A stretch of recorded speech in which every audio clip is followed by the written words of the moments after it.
Hey Fit Fam, Coach Rye here from Team Flex. Today we're going to be reviewing an NPC event, the Klash Championships, and we're going to dive into NPC Bikini and talk a little bit about some placings, overall winner compared to some other class winners, and just go over the criteria a little bit. You know, we spend a lot of time looking at pros, and you know, nobody else is really covering pro shows as it is, but there's definitely nobody covering NPC events, and I want to bring more NPC events to light because a lot of people out there, majority of people compete in the NPC, and you're not getting always accurate representations just looking at pros to consider what is actually going to be on stage for your events and what you need to look like, so on and so forth, right?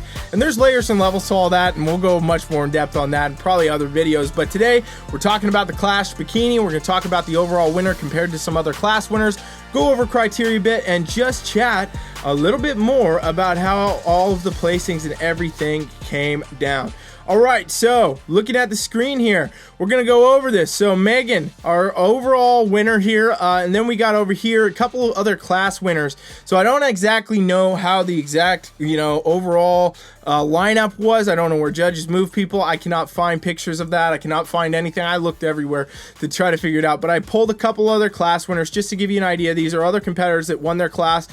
Gina here, and then Angela over here, to give you an idea of who would have been in that overall lineup. It's not necessarily say they were second in the overall or anything else, but that doesn't really matter anyway because there's only one overall winner, and the other athletes that won their class, they're also winners. They just didn't win the overall. So let's take a look at this now and go over a little bit of it. So if we know anything about bikini, it is the hourglass is the king and queen of this division. That starts with the shoulders, the shape up top, got to have the width, the taper in the waist, the lower body dominance back into the glutes, creates this upper hourglass, lower hourglass, overall hourglass, hourglass, hourglass. Say it 25 times fast if you're a bikini competitor, because that's what you got to be focused on. And we talk a lot about that on this channel. So if you're new here, scroll back, check out some of the older videos.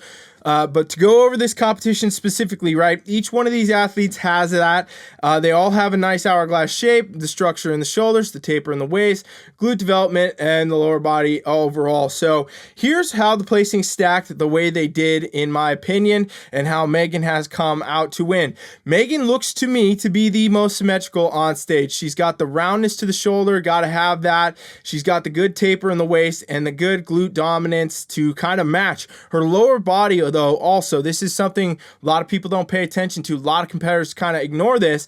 You got to have quads and hamstrings that are symmetrical to match the glute, okay? And that's really important. You don't want to look over dominant in any one of those muscles. Like, you don't want your quad, in other words, to be too big compared to the glute, so on and so forth, right? And so she's got a really good shape, really good structure. You can tell that upper glute is really developed here. Overall good glute fullness. This is key for bikini. You got to have this. And again, puts it together better, in my opinion, than, Gina over here or Angela. And again, I don't know where they landed in the lineup. And again, remember, these are still class winners. They're the ones that won. They're great physiques, very, very exciting. I'm just trying to go over for you guys watching the overall winner, what made the difference, what that means for criteria, okay? But very competitive athletes, awesome physiques, really great job, ladies, if you're watching, okay?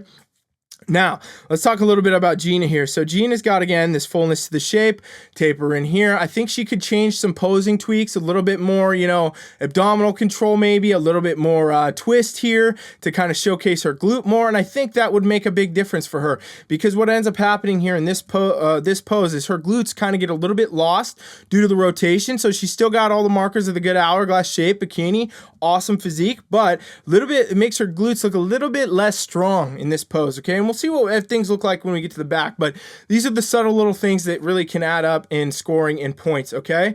And then let's look at Angela real quick. Fullness to the shoulder, tapering at the waist here, everything's good, very bikini physique, but she does look a little bit dominant to me in the lower body here from this pose, specifically into the quads. You can see a lot of quad size here, so it may be a factor for her that she just looked a little bit too dominant lower body, and judges said, okay, that's a little bit more like a wellnessy look for us. We're looking for more, specific bikini. So she's got a lot of good muscle there, really good conditioning, everything's there.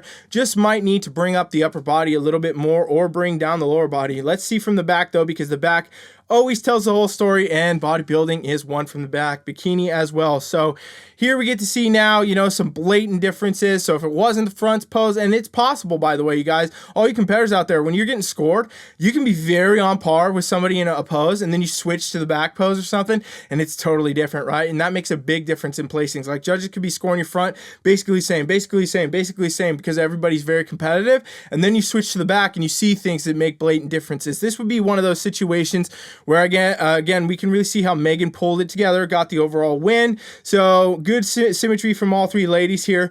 Great development in the shoulders, great development overall, good taper. Everything comes together nicely. The thing that's different about Megan versus the other two in our shot is Megan's glutes are considerably leveled up and more in development, in my opinion, okay? So more fullness to the upper glute, more fullness overall, a little bit better of a tie-in, this slight separation judges want to see. All of that is good. She's got the symmetry, the shape, and the conditioning is matching nicely. Our other two athletes, really good physiques, really awesome work. I think that, you know, Gina needs a little bit more in the upper glute, a little bit more overall glute fullness would really help her out. And the same thing really for Angela over here. She's got a stronger upper glute. She needs more actual lower glute, high hamstring kind of fullness to really pull that together. So again, remember, these ladies all won their class, really great physiques, awesome job, ladies. But you know, this is how the overall winner takes the overall versus others, and that's what I think is important for all you watching to know. You know, NPC looks a little bit different than the IFBB, so if you're always looking at the pros thinking that's what you got to look like to compete, remember, NPC is different. Everybody starts in different places. You know, I don't know the personal journeys of any of these ladies here in this video or what they've done, but again, you know, everybody starts somewhere, everybody's going to start. So get out there, compete, have a great time in the NPC, and try, if you want to get a pro card, keep continuing to work and strive and look at these things that are going to get you there. And, you know, obviously we're doing criteria videos for fun on this channel. It's nothing compared to actually going into competing and getting feedback or getting yourself a coach that knows what they're doing, can guide you and, you know, take you places. So we'll do more NPC on this channel if you guys want it. If you don't, let me know and I'll do more IFBB. Tell me in the comments. I appreciate it. And otherwise, great job to all these ladies in the video here and everybody else at the event, and we will be back with some more content. Thank you guys for watching. Please subscribe. Coach Rai is out.